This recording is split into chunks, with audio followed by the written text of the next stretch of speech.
श्री कृष्ण कहते हैं, आलसी व्यक्ति कभी भी सफल नहीं हो सकता। जिसे अपने जीवन में ऐसो आराम प्यारा है, उसे मेहनत करना अच्छा नहीं लगता, भला हुआ व्यक्ति कैसे सफल हो सकता है। इसलिए अगर आप कोई काम करना चाहते हैं तो अभी से आलस्य त्याग दीजिए। किसी भी व्यक्ति के अपने जीवन में सफल ना होने का सबसे मुख्य कारण क्या होता है? खुद पर भरोसा ना होना। जीवन में वही व्यक्ति सफल होता है जिसे खुद पर भरोसा हो। जिस व्यक्ति को खुद पर भरोसा नहीं है वो कभी सफल नहीं हो सकता। एक बार दानवीर कर्ण ने भगवान श्री कृष्ण को अपनी व्यथा सुनाई और कहा, हे प्रभु, जब मैं पैदा हुआ तब मेरी माँ ने मुझे त्याग दिया। इसमें मेरा क्या अपराध था? द्रोणाचार्य ने मुझे शिक्षा देने से मना कर दिया क्योंकि वो मुझे क्षत्रिय नहीं मानते थे। इसमें भी मेरा क्या अपराध? और द्रौपदी के स्वयंवर में मुझे अपमानित किया गया क्योंकि मैं महाराज परिवार का हिस्सा नहीं हूं। जवाब में श्री कृष्ण ने कहा, हे कर्ण, मेरा जन्म हुआ तब मैं कारागार में था और पैदा होते ही मेरी मृत्यु मेरा प्रतीक्षा कर रही थी। जिस रात मेरा जन्म हुआ उस रात मुझे मेरे माँ बाप से अलग होना पड़ा, जहां पहुंचकर मुझे हर वो काम करना पड़ा जो एक गरीब परिवार में करना पड़ता है। गायों का गोबर हाथ से उठाना। जब मैं चल नहीं सकता था तब मुझ पर प्राणघातक हमले किए गए। मुझे मारने की बार बार कोशिश की गई। ना मेरे पास बचपन में शिक्षा थी, ना ही महल था, ना कोई गुरुकुल था, ना कोई विशाल सेना थी, लेकिन तब भी मेरे मामा मुझे उनका सबसे बड़ा शत्रु मानते थे। मेरा भी जीवन कई चुनौतियों से गुजरा है। ये बात इतना महत्वपूर्ण नहीं है कि जीवन में कितनी बार अपमानित होना पड़ रहा है, पर यह महत्वपूर्ण है कि आप उस अपमान का जवाब कैसे दे रहे हैं। आपके पास ज्ञान है जिसका आप इस्तेमाल कर पा रहे हैं और इन सब चुनौतियों को पार करके कैसे आगे बढ़ते हैं। ये बात सबसे अधिक महत्वपूर्ण है। सब कुछ किताबों से ही सीखने को नहीं मिलता, कुछ मतलबी लोगों से भी बहुत कुछ सीखने को मिलता है। गलती उसी से होती है जो मेहनत से काम करता है। निकम्मों की जिंदगी तो दूसरों की बुराई खोजने में खत्म हो जाती है। इज्जत इंसान की नहीं होती, जौहरत की होती है। जौहरत खत्म, इज्जत खत्म। आज के जमाने में सुखी होना है तो स्वार्थी बनना पड़ेगा। ये हम नहीं, इस युग की सत्य हकीकत है जो हमारे जज्बातों की कदर नहीं कर सकते। उनके पीछे पागल होना प्यार नहीं, बेवकूफ़ी है। हवाएं अगर मौसम का रुख बदल सकती है तो दुआएं भी मुसीबत का पल जरूर बदल सकती है। जो दिल में है उसे कहने की हिम्मत रखो, जो दूसरों के दिल में है उसे समझने की समझ रखो। रिश्ते कभी नहीं टूटेंगे। अपनी लगन, धैर्य, हिम्मत और सकारात्मक विचारों के सहारे इंसान अनेक विकट परिस्थितियों में भी सफलतापूर्वक बाहर आ सकता है। यह एक निश्चित बात है कि आप काम खत्म नहीं कर सकते अगर आप काम शुरू ही नहीं करेंगे तो। किसी भी काम का सबसे कठिन हिस्सा काम को शुरू करना होता है। कभी हार मत मानो। आज कठिन है, कल बदतर होगा, लेकिन कल के दिन का बाद सुनहरा होगा। अगर इंसान में कुछ करने की इच्छा हो तो दुनिया में कुछ असंभव नहीं है। जहां दूसरों को समझना मुश्किल हो जाए वहां खुद को समझ लेना ही बेहतर है। बदन है मिट्टी की, सांसें सारी उधार है। घमंड भी है तो किस बात का, यहां तो हम सब किराएदार हैं। परेशानियां जिंदगी का हिस्सा है। जिसने अपनी परेशानियों पर कदम रखा है वह जीत गया है, और जिसने अपनी परेशानियों को सर पर सवार कर लिया है वो लुट गया है।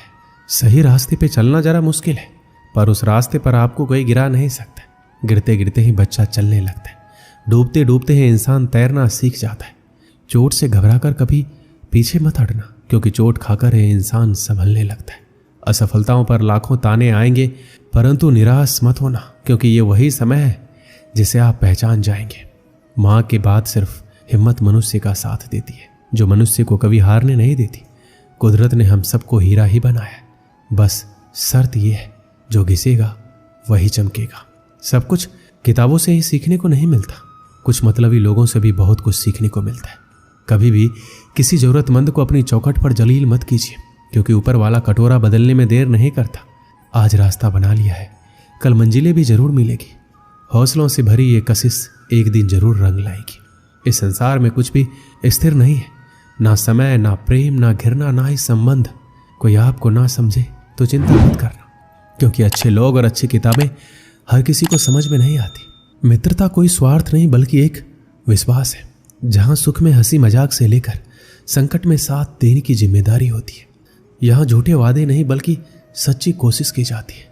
सच्ची बात बोलने वाला और सही राह पर चलने वाला इंसान हमेशा दुनिया को कड़वा लगता है।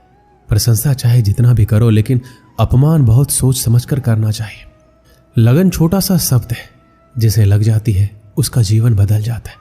जब रिश्ते रुलाने लगे तो उसे नजरअंदाज करना सीखो, जिंदगी बहुत आसान हो जाएगी। दुख आने से पहले ही दुखी होने वाला व्यक्ति आवश्यकता से अधिक दुख भोगता है। असफलताएं जीवन का एक हिस्सा है।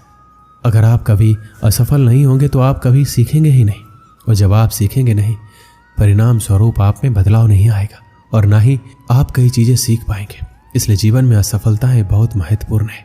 वक्त से लड़कर जो नसीब बदल दे, इंसान वही जो तकदीर बदल दे। कल क्या होगा कभी मत सोचो, क्या पता कल खुद अपनी तस्वीर बदल दे।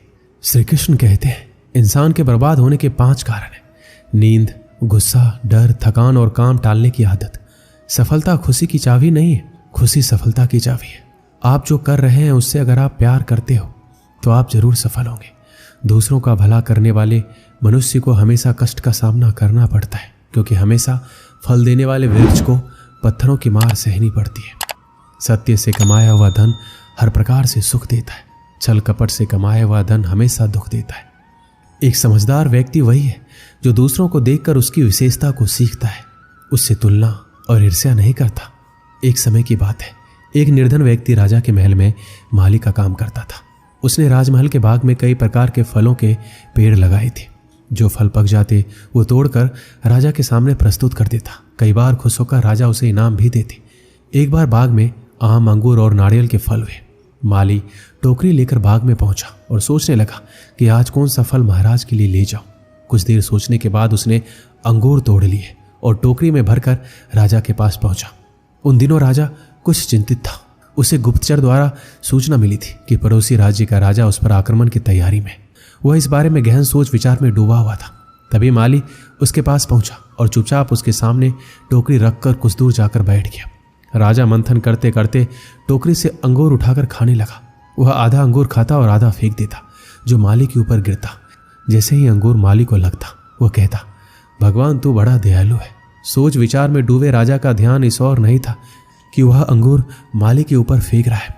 एक बार फिर उसने अंगूर माली के ऊपर फेंका और माली ने फिर से कहा, भगवान तू बड़ा दयालु है। इस बार राजा का ध्यान माली की ओर चला गया।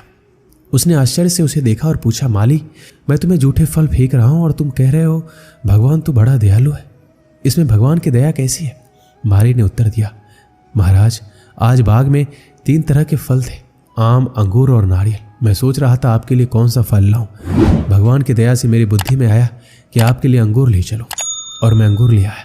यदि मैं आम और नारियल ले आता तो सोचिए मेरा क्या हाल होता। इसलिए मैं कह रहा हूं कि भगवान बड़ा दयालु है।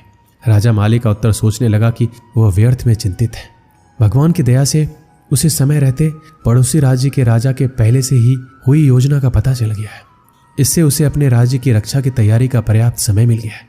उसने भगवान को धन्यवाद दिया और राज्य की रक्षा की तैयारी में जुट गया। जब युद्ध हुआ तो उसमें उसकी विजय हुई और उसने अपना राज्य बचा लिया। इस कहानी से हमें क्या सीख मिलती है? समय का चक्र ऐसा ही है, कभी अच्छा समय आएगा तो कभी बुरा। अच्छे समय में हम भगवान को धन्यवाद देना भूल जाते हैं और बुरे समय में शिकायत करने लग जाते हैं, जबकि आवश्यकता है अच्छे समय के लिए हम भगवान का धन्यवाद करें और बुरे समय के लिए आभार व्यक्त करें कि हमें हर परिस्थितियों का सामना करने के लिए ही वह हमारे सामने वो परिस्थितियां उत्पन्न की है। छोटी छोटी परेशानियों का सामना करके हम बड़े मुसीबतों का सामना करने योग्य बन पाएंगे। इसलिए जीवन में आने वाली छोटी छोटी समस्याओं से घबराएं नहीं, सकारात्मक रहकर समस्या के निवारण के बारे में चिंतन करें, योजना बनाएं और निवारण में जुट जाएं। बुरी परिस्थितियां आपकी दृढ़ता की परीक्षा है।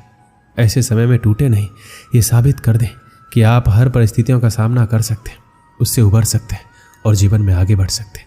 जीवन की उबड़ खाबड़ डगर पर चलकर ही आप दृढ़ और मजबूत इंसान के तौर पर खड़े हो पाएंगे।